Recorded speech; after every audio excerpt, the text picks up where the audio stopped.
যে উনার বাড়ির গাছ থেকে কাঁঠাল আর আম দীঘাতে জগন্নাথ সংস্কৃত কেন্দ্রে পাঠানো হয়েছে।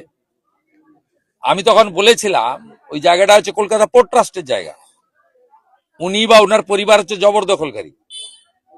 উনি সেটা ভালো করে শুনেন, আমার সব কথা শুনেন, কেয়ারফুললি শুনেন। ওই জন্য পূর্ব মেদিনীপুরের একজন লোক 7 মাইলে বাড়ি, ওনার ওখানে দোকান করে, তার কাছ থেকে বাড়ির ঠিক পিছনে 1.5 কাঠা জমি কিনেছেন অনেক অর্থ দিয়ে, প্রাচীর করে ঘিরেছেন, ছবিটা আজকে আমি দিয়েছি। তো উনি নিজে এটা বিকল্প ব্যবস্থা করে রাখছেন, তার কারণ উনি প্রাক্তন হবেন, উনি জানেন। কেন প্রাক্তন হবেন?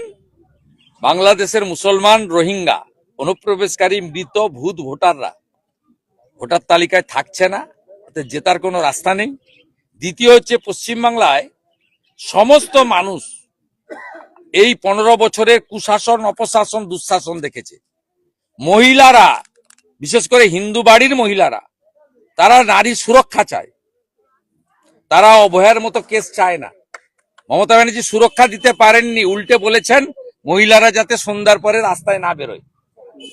আর মহিলারা ভালো করে জানেন যে বিজেপি এলে